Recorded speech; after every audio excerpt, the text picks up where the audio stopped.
Here's another trig equation for us to solve. Now, looking at this, I see two different trig functions. I see tangent and I see secant. And they're not connected by multiplication, so I'm not going to be able to separate them into different factors. They're actually on different sides of the equation, although I could certainly move them over, but then they'd be connected by subtraction. Okay. So I'm not going to be able to get what I want of just one trig function equals a number for each factor that I might have. So I need to use some sort of trig identities to try to get this to be just one trig function. I do have just one angle. That's kind of nice. Okay, just the angle x. But I have two different trig functions. Now, if these were squared, I would have a Pythagorean identity, because there's a Pythagorean identity that gives me the relationship between tangent squared and secant squared. But that doesn't translate directly into a relationship between tangent and secant, because when I square everything, everything becomes non-negative, but tangent and secant are both signed quantities. So I'm going to use a strategy here that comes with an extra step. I'm going to square both sides. If I square both sides, I'm going to get some tangent squareds and some secant squareds, and then I'll be able to take advantage of that Pythagorean identity. But if I use this strategy of squaring both sides, there's an added step that I need to do. So after I find all solutions in one period to the squared equation, I have to check them in the original.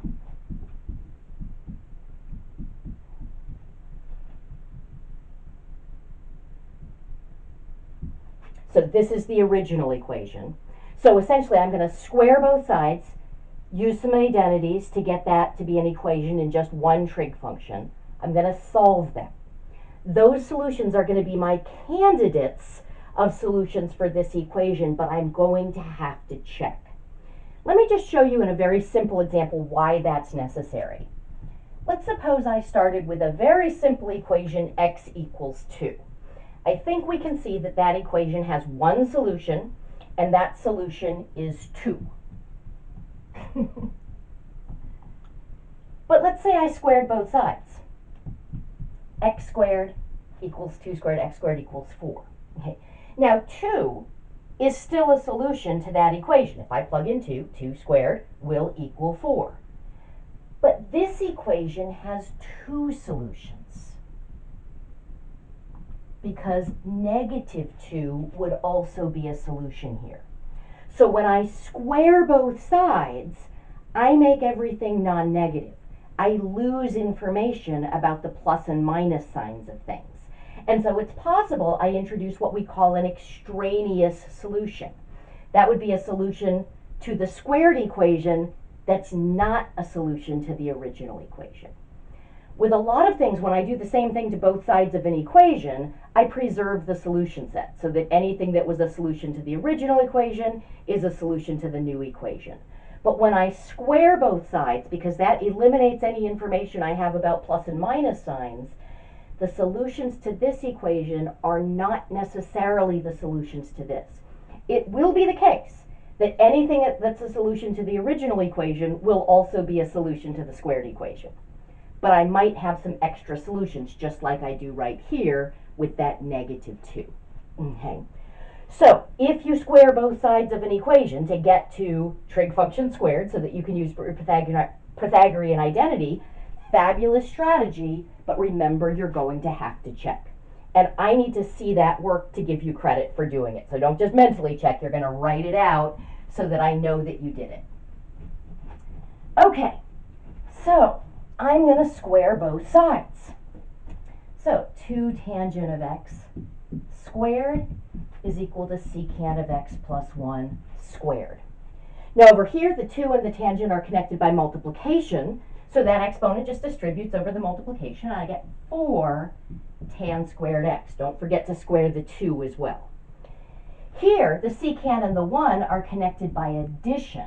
Exponents do not distribute over addition. This means I have 2 factors of secant of x plus 1. I'm going to have to FOIL that out. So I've got 4 tan squared x equals secant squared x plus 2 copies of secant x plus 1. Okay. Now at this point, I can see I'm going to want to rewrite everything in terms of secant, because I have some secants here that aren't squared. I don't have a way of rewriting those in terms of tangents. But if I look at tangent, all the tangents that I have are squared, and I can use my Pythagorean identity for that. Okay. So let's do a little bit of side work. If you remember the version of the Pythagorean identity that gives me a relationship between tan squared and secant squared, you can go right to it. If you don't, you start with the basic one. Sine squared x plus cosine squared x equals 1.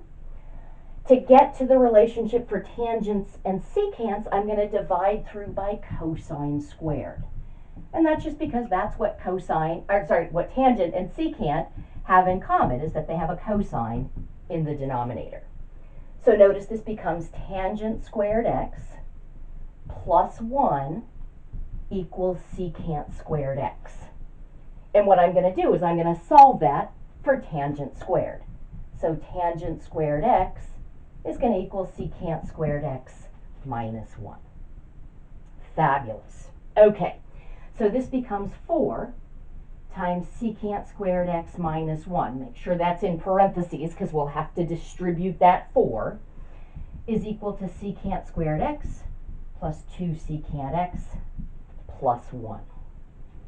Distributing that 4, we've got 4 secant squared x minus 4 equals secant squared x plus 2 secant x plus 1. And now I want to get everything on one side and set it equal to 0. I'm going to keep this up. This was my original equation. I need that written down because I'm going to need to check that my solutions work, and if they don't, I'm going to have to reject them. Okay, so if I subtract over this secant squared, that's going to leave me with 3 copies of secant squared x. I'm going to subtract over the 2 secant x, and then for constants, I already had a minus 4. I'm going to subtract over that 1.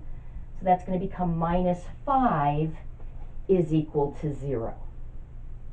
All right, so now it's quadratic in form with secants being the function that I'm working with. Okay, so I'm going to try to factor this.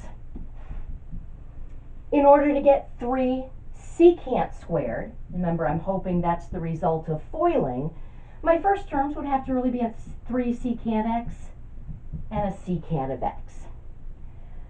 Numbers that multiply to give me 5, if I'm just looking at integers, that's going to be a 1 and a 5. And I can tell one of them has to be positive and one of them has to be negative. Right. Don't want to put the 5 here, because then I'd be multiplying it by 3, and that would give me 15. That's a lot. Okay, let's see if it works this way. If I put the 5 here, that's 5 copies of secant, and this would be 3 copies of secant. Oh, yeah, if I make the 5 negative and the 1 positive, now I've got negative 5 copies of secant plus 3 copies of secant. That gives me negative 2 copies of secant of x, and my last terms multiply to give me the minus 5. All right, excellent. So now I can set each factor equal to 0 and solve. So 3 secant x minus 5 equals 0, or secant x plus 1 equals 0. Isolating the trig function here, secant of x would equal 5/3. And I prefer to work with cosines, so I'm just going to take the reciprocal of both sides and say cosine of x would equal 3/5. Okay, so working with that, I'm going to just come over here to do my work. In one rotation around the unit circle, I'm going to have 2 solutions because cosine is positive in 2 quadrants. So it's going to be positive in quadrant 1, and it's going to be positive again in quadrant 4. So my solutions between 0 and 2 pi will look something like so. Okay. And here, of course, I'll have to have a reference angle. That reference angle is going to be the acute angle whose cosine is 3/5, which will be this angle right here. Okay. Now, 3/5 isn't one of my nice values, at least not in the sense of the angle being nice. So this is just going to be x equals arc cosine of 3/5, and this will be 2 pi minus the reference angle, so 2 pi minus arc cosine of 3/5. Okay. So those are the two solutions I get to the squared equation from this factor, okay, in one period. Let's go ahead and solve this, okay? Then we'll have all of our solutions to this equation in one period, and then we'll check to see if they're solutions to the original non-squared equation. All right, this would mean that secant of x is equal to -1. Again, taking the reciprocal of both sides, that would mean that cosine of x is the reciprocal of -1, which is just -1. Well, that's going to be a quadrantal angle. Okay. And cosine is negative here, so that would be x equals pi. Okay. All right, so this equation, the squared one, has three solutions in the interval from 0 to 2 pi. Let's check in the original equation. Okay. Now, usually what I do when I'm checking is I just create a table like so, where I record the left-hand side, 2 tan x, and the right-hand side, secant of x plus 1. And I'm just going to simplify both sides and look to see if they're the same. I like to do that rather than writing an equal sign, because sometimes if an answer doesn't check, I'm going to get something like 2 equals 3, and I'm going to think, no, it doesn't. Did I do something wrong? And you haven't done anything wrong if it doesn't check. You've just shown that it's not actually a solution to the original equation. Okay. All right, let's start with x equals pi, because I think that's the easiest one. Okay. So if I'm checking where x equals pi, this would be 2 tangent of pi. Now, this point here is -1, 0. Remember, tangent is the capital Y over the capital X, so that would be 0. So that's 2 times 0, that's 0. Okay. This would become secant of pi plus 1. But secant of pi, that's just the reciprocal of -1, which is -1, plus 1. That's going to give me 0, so that checks. Okay. So pi is a solution. Okay, let's check the other. So I'm going to go ahead and write that up here. Pi is a solution. Let's check if x is equal to arc cosine of 3/5. So I'm going to look at 2 tangent of x and secant of x plus 1.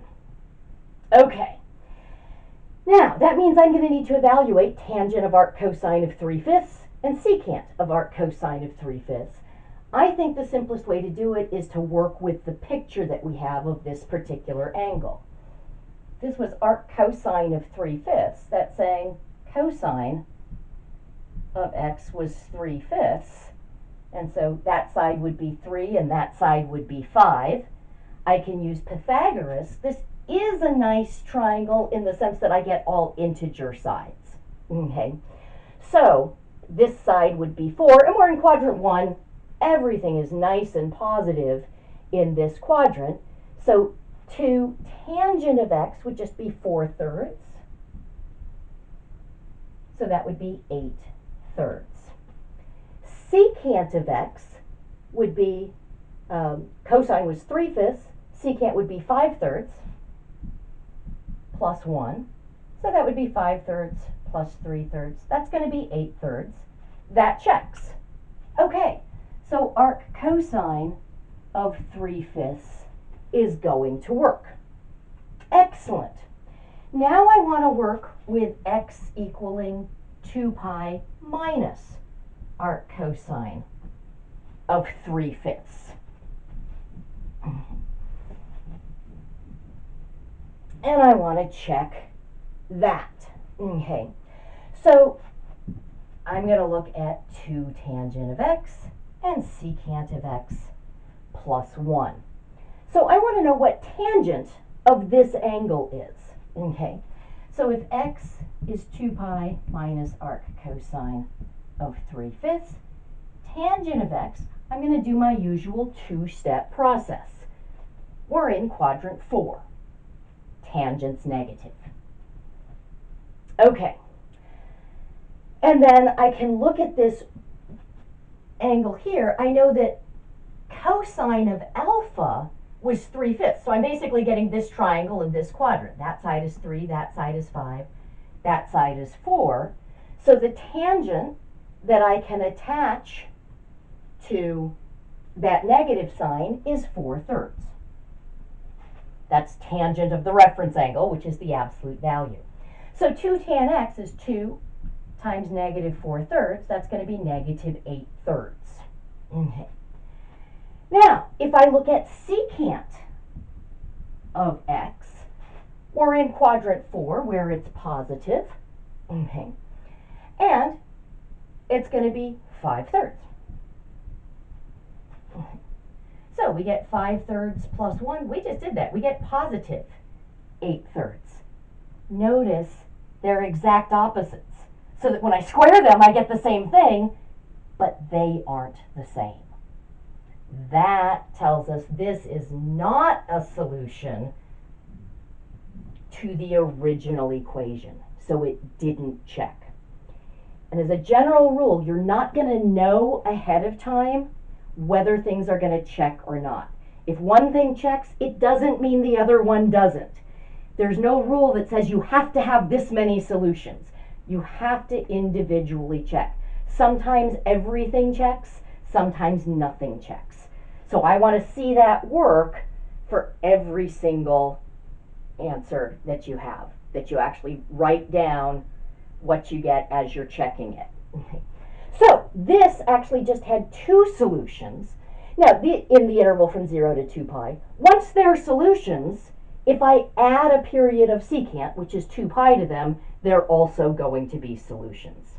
So I check the finitely many solutions that I get in one period, and then for each one that checks, I add a multiple of the period. So all solutions here would be pi plus 2 pi n, and arc cosine of 3/5 plus 2 pi n, where n is an integer. Huh, good stuff.